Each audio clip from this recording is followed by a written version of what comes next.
जय श्री कृष्णा। राधे राधे दोस्तों। मांस खाना पाप है या पुण्य? आइए जानते हैं कि गरुड़ पुराण क्या कहता है। गरुड़ पुराण के अनुसार हम आपको एक कथा सुनाने जा रहे हैं। एक दिन जब भगवान श्री कृष्ण एक पेड़ के नीचे बैठे बांसुरी बजा रहे थे, उसी तरफ एक हिरण दौड़ता चला आया और उनके पीछे जाकर छुप गया। वो हिरण बहुत ही घबराया हुआ था। भगवान श्री कृष्ण ने उसके सिर पर हाथ फेरते हुए कहा, क्या हुआ, तुम क्यों छुप रहे हो? उसका पीछा करते हुए एक शिकारी भी वहां आ पहुंचा और बोला, ये मेरा शिकार है, इसे मुझे दे दो, इस पर मेरा अधिकार है। तब भगवान श्री कृष्ण बोले, हर जीवित जीव पर उसका खुद का अधिकार होता है, न कि किसी का। तब वह शिकारी क्रोध में बोला, यह मेरा शिकार है, इसे मैं पकाकर खाऊंगा। तब भगवान श्री कृष्ण बोले, किसी भी जीव को मारकर खाना पाप की श्रेणी में आता है। क्या तुम पाप के भागी बनना चाहते हो? मांसाहार पुण्य है या पाप? क्या तुम धर्म को नहीं जानते? तब वह शिकारी बोला, मैं तुम्हारे जितना शिक्षित तो नहीं कि यह जानूं कि मांसाहार पुण्य है या पाप, पर मैं यह जानता हूं कि जीव को मारकर खाना, इसमें कोई हर्ज नहीं। मांसाहार से तो एक तो वह जीव को जीव बंधन से मुक्त कर रहा है, फिर क्यों मांसाहार से मना किया जाता है? वैसे भी मैं इसको मारकर नीच योनि से मुक्ति दिलाकर पुण्य ही कमा रहा हूं, फिर इस पर पाबंदी क्यों? इसे तो प्रोत्साहित करना चाहिए। जहां तक मैंने सुना है, जीव हत्या तो शास्त्रों में भी बताया गया है। राजा लोग शिकार किया करते थे। ऐसे तमाम तर्क देते हुए श्री कृष्ण से पूछा कि फिर क्यों ये मांसाहार गलत है और पाप की श्रेणी में आता है? आप ही बताइए, मांसाहार पुण्य है या पाप? भगवान श्री कृष्ण समझ गए कि इसकी बुद्धि मांस खाने के कारण तामसिक हो गई है और उसने सोचने और समझने की बुद्धि भी खो दी है।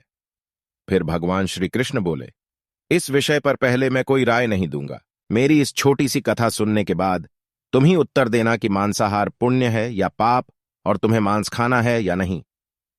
वह शिकारी सोचने लगा कि इसमें मेरा तो कोई घाटा नहीं है, इस कथा को मैं सुन ही लेता हूं, मेरा मनोरंजन भी हो जाएगा और बाद में मुझे इसका मांस भी मिल जाएगा। तो भगवान श्री कृष्ण ने अपनी कथा आरंभ की। एक बार मगध में खाद्य संकट खड़ा हो गया तो अन्न का उत्पादन कम रहा। राजा को चिंता हुई कि यदि इस समस्या का शीघ्र निदान नहीं किया गया तो संरक्षित अनाज कोष भी खत्म हो जाएगा और संकट भीषण हो जाएगा। तो सम्राट ने अपनी राज्यसभा में पूछा, देश की खाद्य समस्या को सुलझाने के लिए सबसे सस्ती वस्तु क्या है? मंत्रीगण सोच में पड़ गए। चावल, गेहूं, आलू इत्यादि पदार्थों को उगाने के लिए बहुत परिश्रम करना पड़ता है। वह तभी प्राप्त होते हैं जब प्रकृति का प्रकोप न हो। ऐसे में तो कुछ सस्ता हो ही नहीं सकता। तभी शिकार का शौक रखने वाले एक मंत्री ने सोचा कि यही उत्तम अवसर है। क्यों न अंधाधुंध शिकार के लिए राजा की अनुमति ले ली जाए। उसने सभा में कहा कि सबसे सस्ता खाद्य पदार्थ है मांस। इसके लिए धन का खर्च भी नहीं है और पौष्टिक खाना भी मिलता है। सभी सामंतों ने इस बात का समर्थन कर दिया, लेकिन मगध के मंत्री अभी भी चुप थे। सम्राट ने पूछा, मंत्री आप चुप क्यों हैं? आपने कोई अनुमोदन नहीं किया, आपका क्या मत है? मंत्री ने कहा, मैं यह नहीं मानता कि यह कथन सही है कि मांस सबसे सस्ता पदार्थ है। फिर भी इस विषय पर मैं अपने विचार आपके सामने कल रखूंगा। मंत्री उसी रात मांसाहार का प्रस्ताव रखने वाले सामंत के घर पहुंचे। सामंत ने इतनी देर रात मंत्री को अपने घर आया देखा तो वह घबरा गया। किसी अनिष्ट की आशंका से वह कांप गया। मंत्री ने कहा, संध्या को महाराज बीमार हो गए, उनकी हालत बहुत ही खराब है। राजवैद्य ने कहा है कि किसी शक्तिशाली देह का 2 तोला मांस मिल जाए तो राजा के प्राण बचाए जा सकते हैं। आप महाराज के सबसे विश्वास पात्र हैं, इसीलिए आपसे योग्य कौन होगा? इसके लिए आप जो भी मूल्य लेना चाहें ले सकते हैं। आप कहें तो इस काम के लिए मैं आपको 1 लाख स्वर्ण मुद्राएं भी दे सकता हूं। एक बड़ी जागीर भी आप मांग सकते हैं। बस आप अपनी इच्छा कहें, मैं कटार से आपके हृदय को चीर कर बस 2 तोला मांस निकाल लूंगा। यह सुनकर सामंत के चेहरे का रंग फीका पड़ गया। वह सोचने लगा, जब जीवन ही नहीं रहेगा तो लाख स्वर्ण मुद्राओं से मैं क्या करूंगा और बड़ी जागीर भी किस काम आएगी। वह झटपट अंदर भागा और अपनी तिजोरी से 1 लाख स्वर्ण मुद्राएं लेकर आया। मुद्राएं देकर उसने मंत्री के पैर पकड़ लिए और गिड़गिड़ाते हुए बोला, श्रीमंत, मैं आपकी 1 लाख मुद्राओं में अपनी 1 लाख मुद्रा और मिलाता हूं। इस पैसे से आप किसी और सामंत के हृदय का मांस खरीद ले, किंतु मुझे जाने दे, यह बात किसी और को पता न चले। मैं आपसे आग्रह करता हूं। मंत्री जी यह सब समझ चुके थे। वह उसे थोड़ी और मानसिक पीड़ा देना चाहते थे। मंत्री ने आगे कहा, सामंत, आप शरीर से बलिष्ठ हैं। आपकी कद काठी महाराज से मिलती जुलती है, इसीलिए राज्य वैद्य ने खास तौर पर आप ही का नाम लिया है। आपके दान से हमारे अच्छे राजा की जिंदगी बच सकती है। आप कहे तो मैं आपको मंत्री का पद देने को तैयार हूं और खुद आपका कर्मचारी बनकर रहूंगा, पर प्रजा से हमारे राजा न छीने। सामंत तो फंसता हुआ दिख रहा था। उसने शरीर पर अंग वस्त्र रखकर अपने जूते भी पहन लिए। जैसे ही वह वहां से भागने वाला था, मंत्री जी ने उसे रोक लिया। वह तुरंत मंत्री के पैरों में लेट गया। उसने याचना की कि मंत्री, मैं इसके योग्य नहीं हूं। जब प्राण ही नहीं रहेंगे तो मंत्री पद का या राजा का सिंहासन भी मिल जाए तो मैं उसका क्या करूंगा। आप चाहें तो मेरा सब कुछ ले लें, पर मेरे प्राण न लें। मैं अपना ये भवन और सारा धन आपको सौंपता हूं। रातों रात राज्य से निकल जाऊंगा। इतना कहकर वह अपने घोड़े की ओर भागा और जैसे ही अपने घोड़े पर बैठने लगा, आवाज आई कि तुम अपने परिवार को भी पीछे छोड़े जा रहे हो। सामंत बोला, मेरे प्राण से प्रिय कुछ भी नहीं है। जब जीवन ही न रहेगा तो कुटुंब का क्या करूंगा। जीवन रहा तो ऐसे ही सुखी रह लूंगा। इतना कहकर घोड़े पर छलांग लगाकर बैठ भी गया।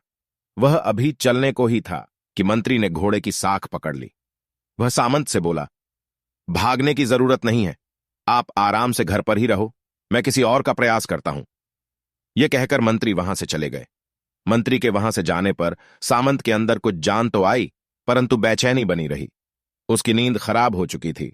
मुद्राएं लेकर मंत्री बारी बारी से सभी सामंतों के घर पहुंचे और सभी से राजा के लिए हृदय का 2 तोला मांस मांगा, परंतु कोई भी राजी न हुआ।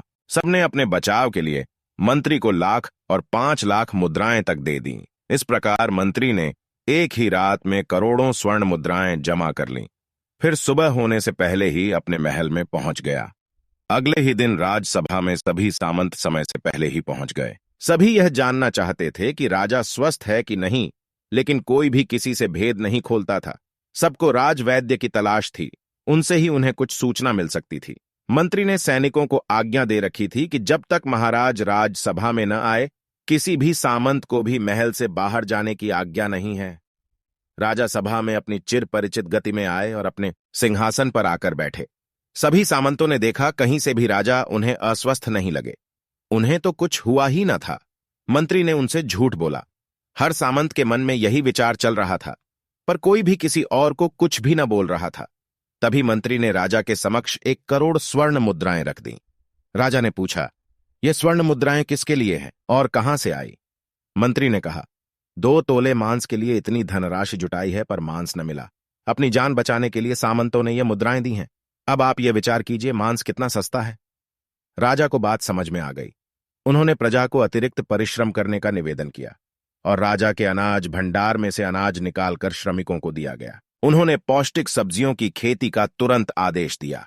वह 1 करोड़ स्वर्ण मुद्राएं इसी कार्य के लिए और श्रमिकों के कल्याण के लिए खर्च की गई। ऐसे साग सब्जी तेजी से उगी जिससे प्रजा का कल्याण भी हुआ और पौष्टिकता भी मिली। कुछ समय बाद मौसम अनुकूल हुआ और खेती लहलहाने लगी। इस प्रकार राज्य से खाद्य संकट दूर हुआ। तो मित्रों, जीवन का यह मूल्य भगवान श्री कृष्ण हमें इस कथा के जरिए समझाना चाहते हैं कि हम यह न भूले कि जिस तरह हमें अपनी जान प्यारी है, उसी तरह सभी जीवों को अपनी जान प्रिय होती है। परमात्मा से यह ज्ञान पाकर शिकारी परिपूर्ण हो गया और उसे ज्ञान की प्राप्ति हो गई और वह जान गया कि महानता जीवन लेने में नहीं, बल्कि जीवन देने में है। शिकारी भगवान के आगे हाथ जोड़कर वहां से चला गया और उसने कसम खा ली कि वह अपने संपूर्ण जीवन में किसी को भी कभी चोट नहीं पहुंचाएगा। वीडियो अगर पसंद आया हो तो वीडियो को लाइक और चैनल को सब्सक्राइब करें। धन्यवाद।